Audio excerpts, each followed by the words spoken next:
For me, it was putting out the content at the time. When you're new, you haven't been posting, I went hard. I posted 6 days a week, once a day, and I was engaging on there. I was on there for hours. Unhealthy amount of hours, I would say. So I always tell people it was a lot of hustle and grind and legwork in the very beginning, which wasn't sustainable. But once people started kind of messaging me saying, "Well, can you help me with mine? Like, how does that work? What happened?" So I'm like, "Oh, let's hop on a free call," and then I would just close them there. So that was what I did. I also went live twice a week. Very scary, very uncomfortable. But I said I got to do everything outside of my comfort zone to show up, because no one's going to do it for me, and I got to figure this thing out until I can kind of get that step. Welcome back to the Art of Online Business. I'm here with my co-host now of 4 months and wife of 15 years, Jamie. Hello. Hello. Good to be recording with you. Lindsay Burgess here, and she is going to talk to us about the empowered buyer funnel. That's what she specializes in. And basically, we're talking to the most conscious buyer, the most sophisticated buyers yet in 2025, having, left the pandemic gold rush, so to speak. And you're listening to this episode because you're going to figure out or hear Lindsay share on a way where you can convert a bit faster than the standard funnel, building trust, building authority, and connecting. So, Lindsay is a behavioral psychology and content marketing coach who serves coaches, consultants, and service providers and course creators by helping them attract empowered buyers. Lindsay, tell us in your own words, please, what an empowered buyer is. And then I would love to hear like a snapshot of what your business looks like now before we start to hear your business journey. Welcome to the show. Thank you. Thanks for having me. What an intro. Yeah, so an empowered buyer, for those who don't know, I came up with this phrase to describe someone who is a confident, decisive action taker. This is someone who has already done their research, is already actively looking for solutions. They're already aware that they have a problem and they just want to fix it at this point. So that's in short what an empowered buyer is. This person already has the money to invest, financially stable. They're like, where can I get the help from someone who I really trust? Because when I make this investment, I'm going to be committed to my own success and I'm responsible for my own results. I know that. I'm aware of that. Let's go. Let's get started. This is the conscious buyer.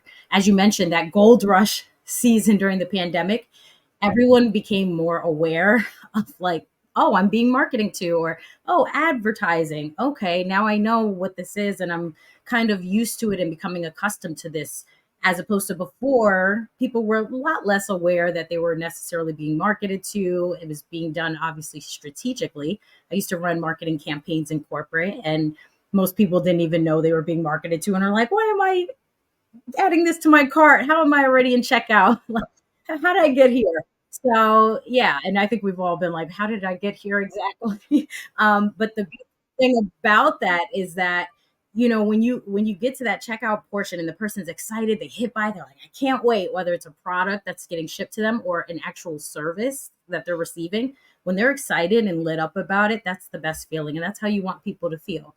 And that's why I really heavily speak to empowered buyers in my content and in my copy. And that's what I advise everyone does, because it just makes life a lot easier. I like it. And Nice. I can't wait for you to share more in detail about your empowered buyer funnel that's like helped you scale your business and your clients. But now I'm super curious, like what offers do you have in your business? And then I want to just hear about your business journey. So I have a few different offers. At first, it was a group coaching program that I ran before. And I realized I said I missed my VIP one-to-one. So I'm back to my VIP one-to-ones. Obviously, I'm only one person, so I'm at capacity, fully booked there. But I also have a masterclass. So I have a free 20-minute masterclass that people can opt into. And then there's a paid masterclass, which is $197. And what I love about that masterclass is people can really see that empowered buyer funnel in depth. And I go over it in the free 20-minute masterclass as well. But they can also learn about those characteristics of who you're looking for your copy, your messaging. They can see real time examples of my content that made the most sales. And along with my clients' posts as well. I obviously got their permission first. But, you know, the beautiful thing about it is like, I wish someone shared this with me when I first got started. I purchased so many courses, so many things, and none of them would show me like real examples of like their content that did well. And I said, why is there like this lack of transparency in my industry? So I got an opportunity to be the change I wanted to see. And so that's how it all kind of came about. Once I realized that, I made the shift around 2022, end of 2022, and I said, that's more the person I want to keep attracting, this client, this type of individual. How do I do that? What drew them to me in the first place? What do I need to stop doing? What do I need to start doing? So that's what I made my masterclass around. So I have that offer, and I have one more that's coming out soon, actually. It's more on FTC guidelines and sort of regulations, and for those who want to get trademark, their content trademarked and are like, hey, I want to take action and make sure that what I created is protected, and that sort of thing. I'm creating something that simplifies the process and what the process I went through. Not legal advice, by the way. It's just simplifying and showing you that application process and what it's like trademarking things, and what that process is like, how you take action, whether it's with a lawyer, without a lawyer. But I always tell people it's good to speak to your lawyer, seek legal counsel, before you do anything. But I show them that simplified process, because people say, well, why is it so complicated to trademark things? Why is it so complicated? I don't even understand this application. I was like, I got you. I'm going to break this all down so people understand. Because there were some things we just weren't taught in school. So, Well, all right. Yeah. No, I believe that. Oh, sorry, you can. Oh, I was curious, how often do you offer your masterclass? So the masterclass is my digital product that people can purchase anytime. There's no expiration for that. When I first dropped it, it was earlier this year. It was in May. Started working on it in March and dropped it in May, and it's an international. It's like it's internationally known now. It's amazing because people from all different places have purchased it and have gotten back to me saying, this is like mind blowing. I've never heard something like this in my life. So it's nice that they can just opt into it without, me having to be there. But I always tell them, if you have questions, you can DM me. I haven't gotten any questions yet, but. Great. Okay, cool. Is this live when you do Yeah. your masterclass? It's not Or live. is it? No, it's not live. It's actually pre-recorded. So I have videos in there from 2021, like my highest converting post 2021 all the way through 2024. I updated it this summer. And what I do is I go back in and update it. Yeah. So like every 6 months or so, I was like, well, each year I should like go back and like update it. So That's what I was clarifying. Yeah, I I'm thought it was like understanding a now. monthly master class When or you said something like that. masterclass, So I'm thinking webinar. And then when you said paid, I'm thinking a paid webinar that sells a program off the back end. And you're using masterclass in the traditional meaning of the word masterclass. yeah, you just go in there and buy, because what I'm finding is a lot of people are ready to take action. And I saw underneath someone's ad, someone's like, I'm not sitting through a 90-minute webinar to find out the price. Like, what is going on? And what I realized was there was a shift that was happening that people weren't catching. A lot of business owners weren't catching, was that webinars are like, they're done.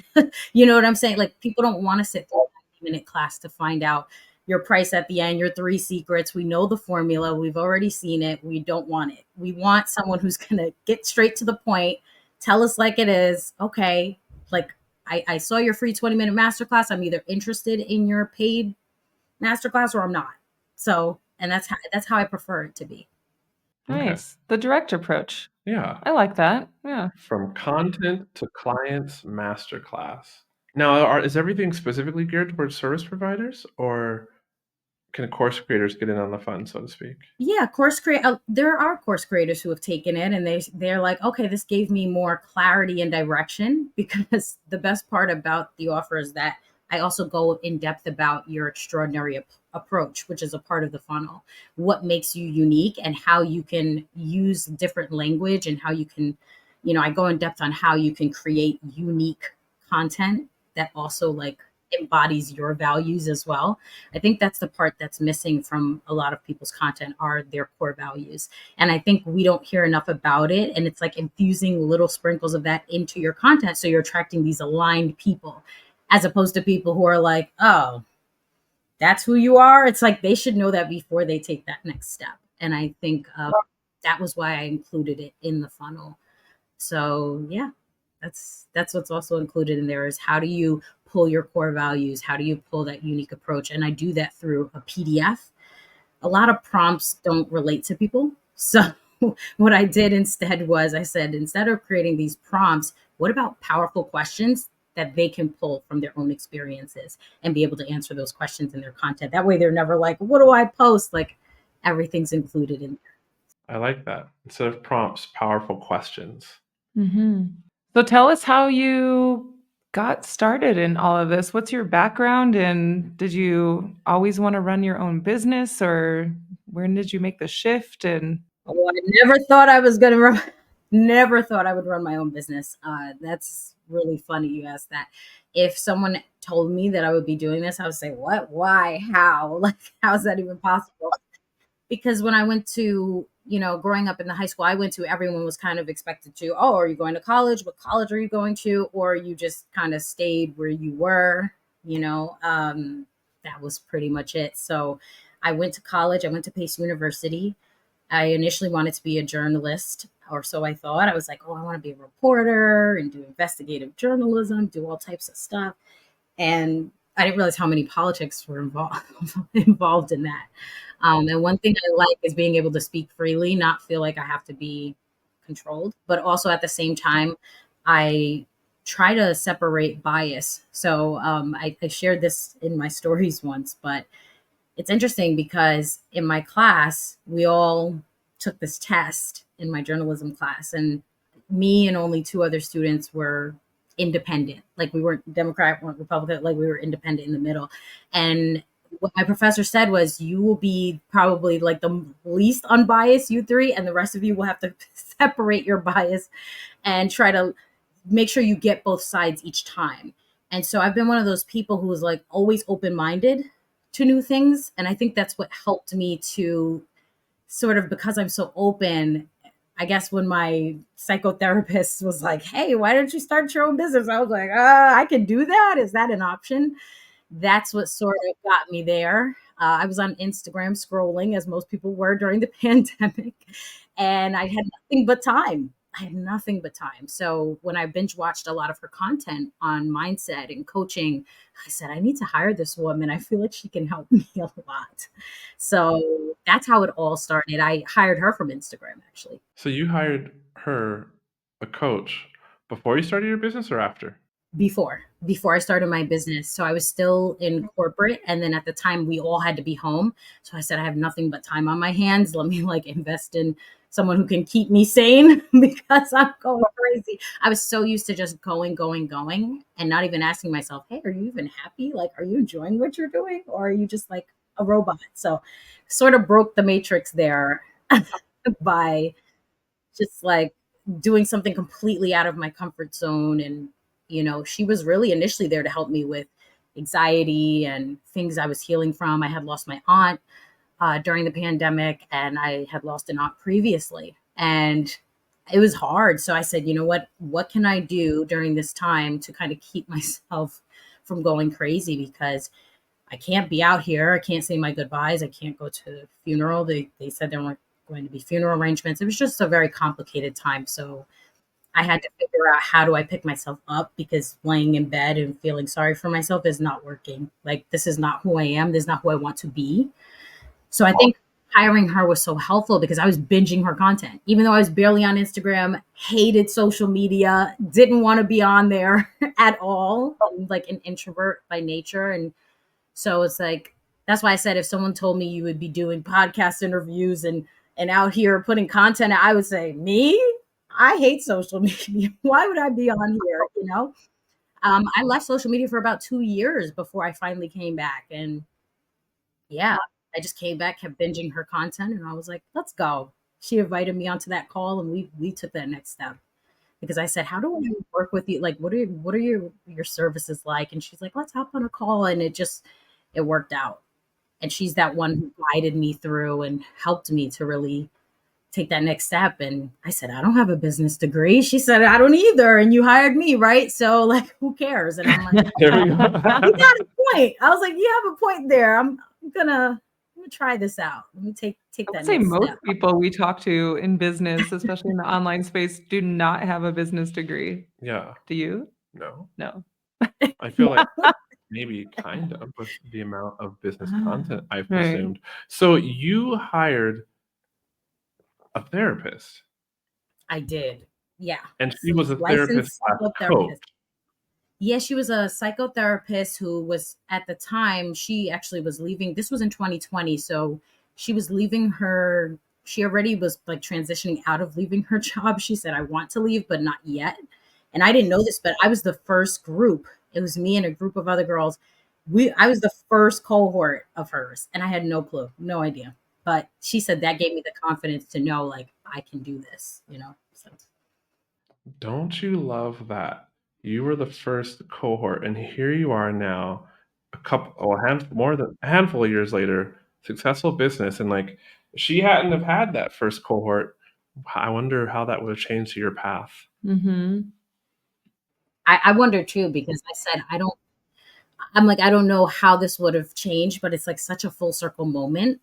When she had me on her podcast, I was like, what? This is so crazy. Yeah, my fate changed because what I did was after I did journalism, I did copywriting for a season. Like I just decided I wanted to do copywriting. That was the first business? That was before I started my business. I was already a copywriter first, and then I became an editor in chief.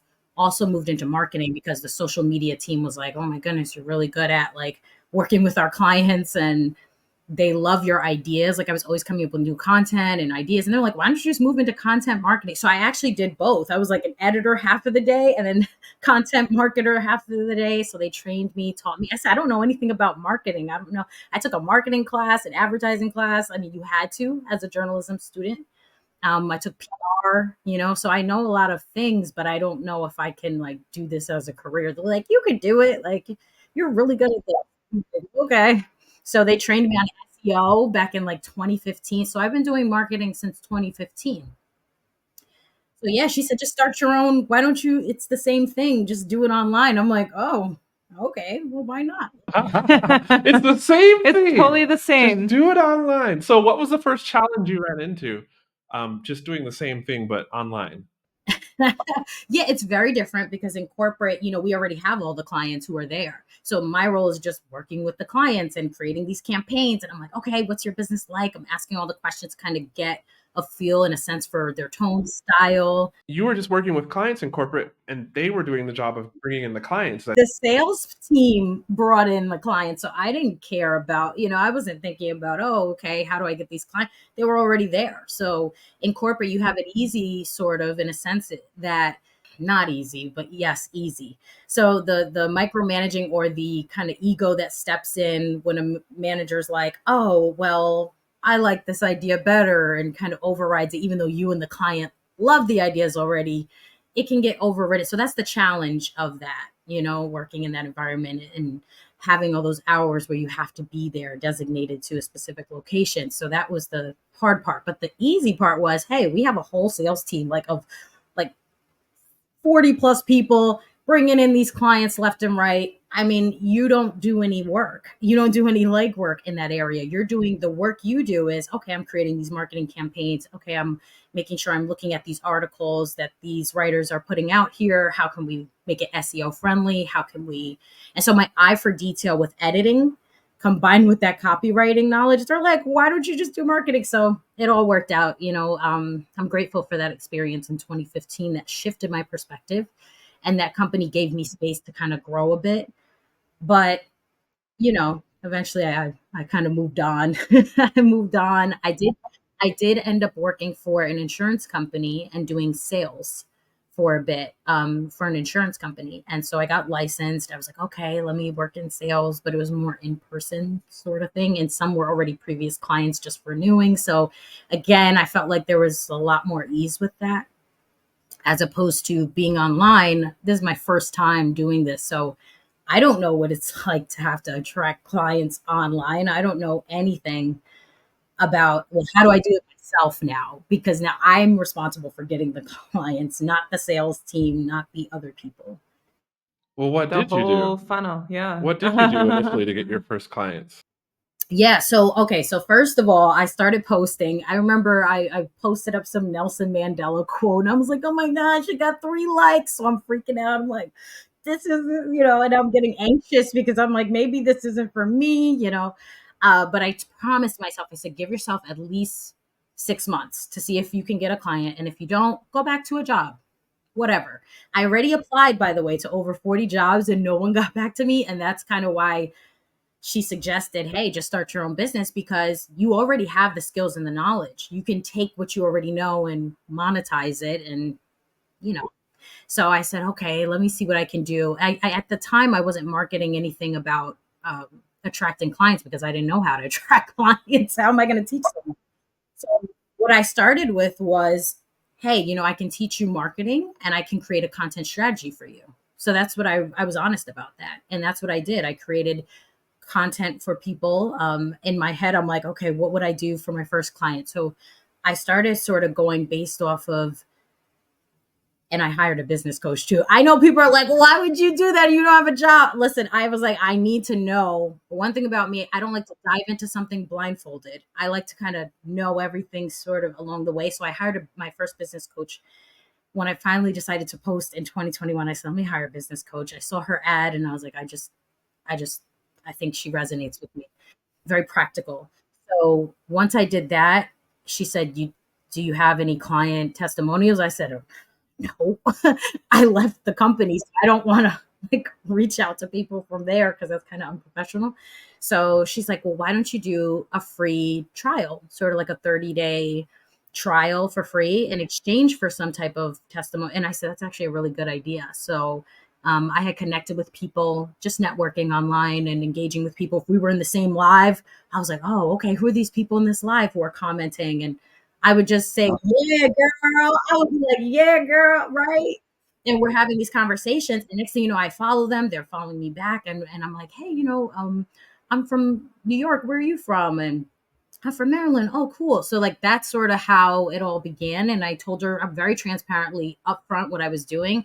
I was like, I really want to have testimonials and I'm just starting out. I have these years of experience with marketing. At the time, I think it was over 5 years. So I was like, I've been doing this for over 5.5 years. Let's, do you want to be a part of that? And she says, sure, I could use some help with my content. I don't even know what I'm doing.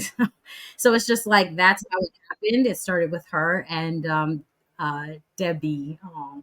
Anyway, but yeah, that was my very first person I was working with. And then a guy named Amber. Yeah, I do. I actually do. Elton, he was another person, and he was in Brooklyn, and we had met from a previous thing. And he's like, "You're doing content now? What are you doing?" And so he paid me. He was like my first official paid client. My other paid client was Ambrose in New Jersey. So I'm like, "Oh, this is so cool! I have these clients coming to me." So once I knew it was possible, for me, it was putting out the content. At the time when you're new, you haven't been posting, I went hard. I posted 6 days a week, once a day, and I was engaging on there. I was on there for hours. Unhealthy amount of hours, I would say.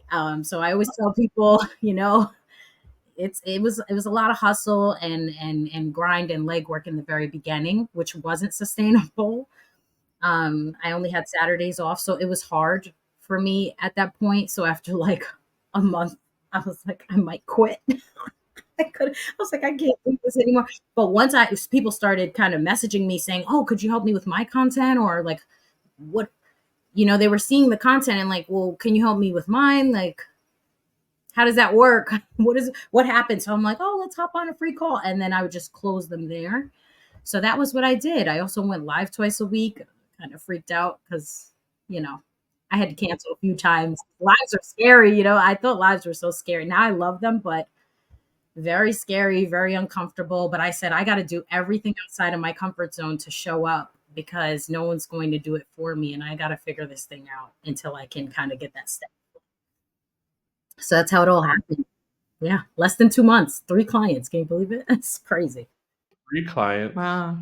Fast forward us to now, because now it looks like your posts are getting a little more than 40 likes. I mean, you're at like 13,000, 13,500 followers on Instagram, and you're a content coach and a marketing coach. So what kind of happened, briefly from that point to this point? Like, what was the evolution in your business?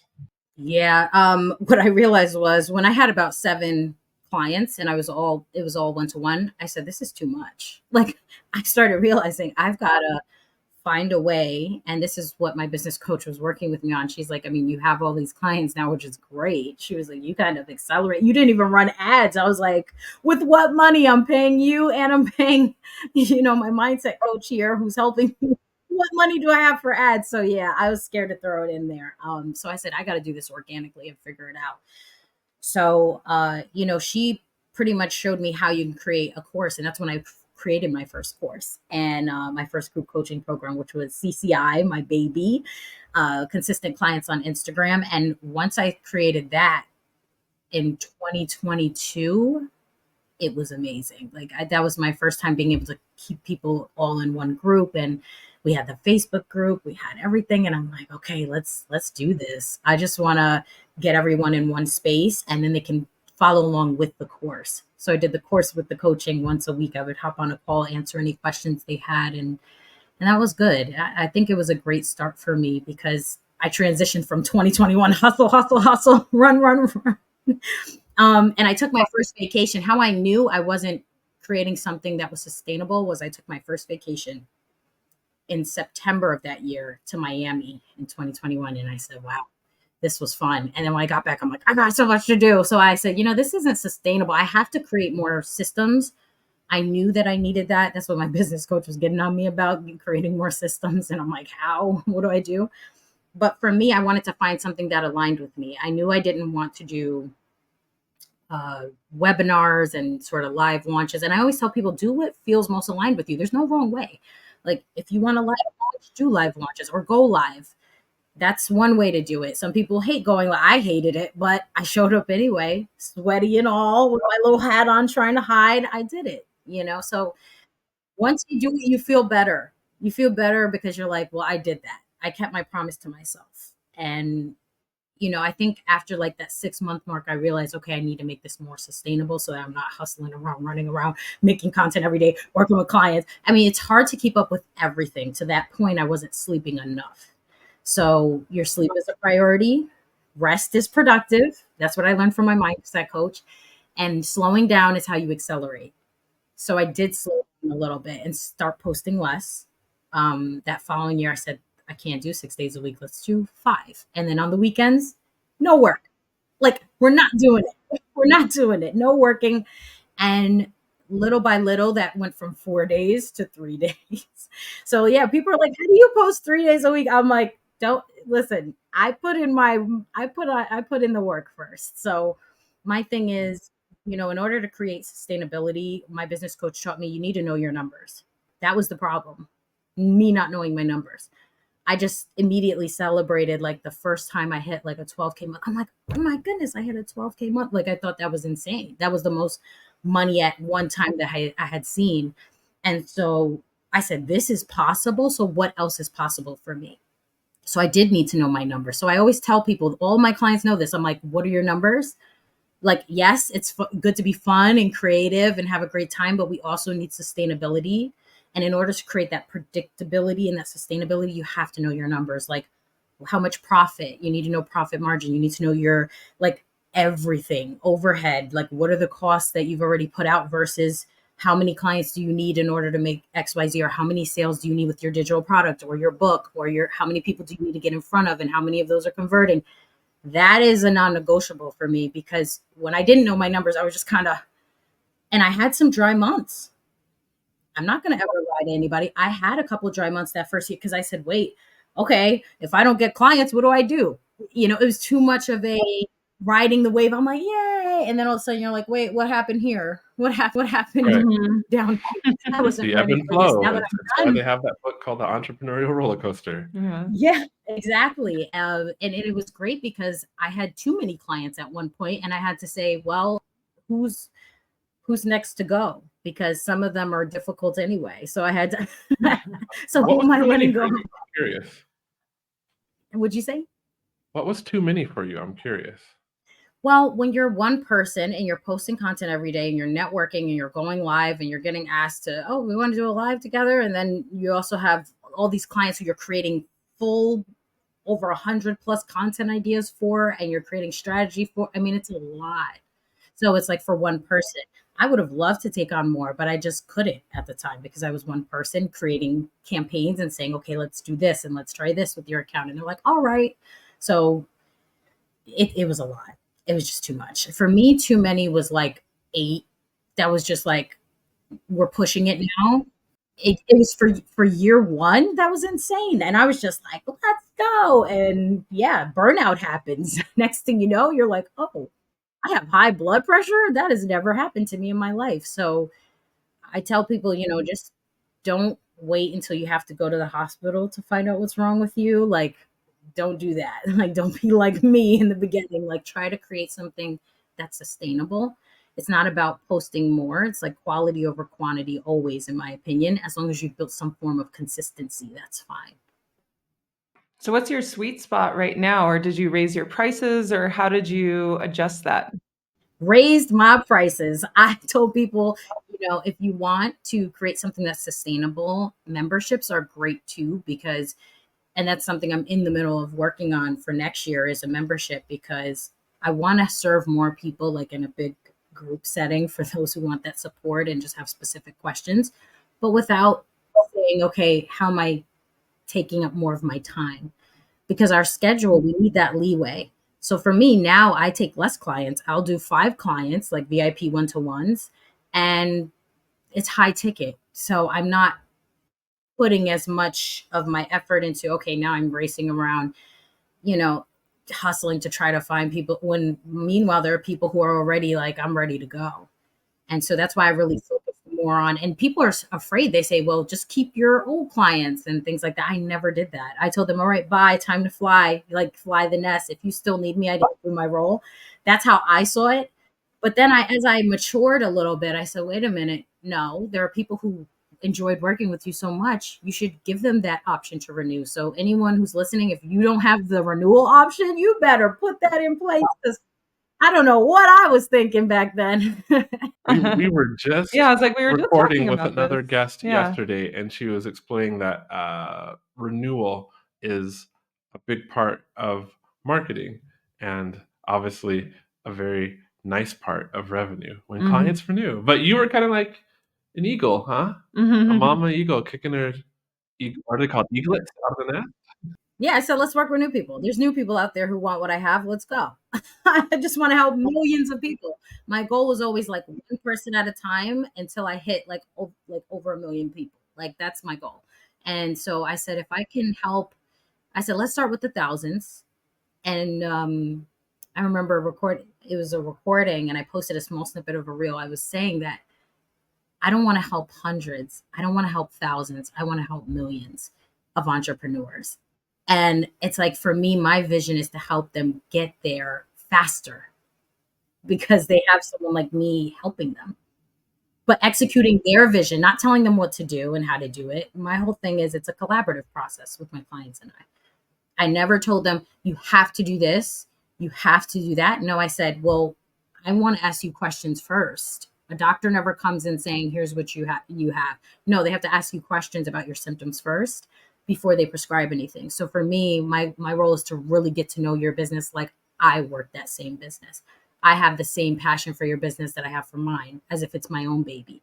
So now that I know the ins and outs of it and how you want to execute your vision, your values, your mission, your vision, what you want to do, your goals. Once I know all of that, tone, style, delivery, let's go. Like let's go full throttle and help you. And a lot of my clients have actually exceeded, and that was my goal. Like, how can they exceed me? How can my clients get clients faster? How can they attract more buyers who are ready to go even quicker than I did?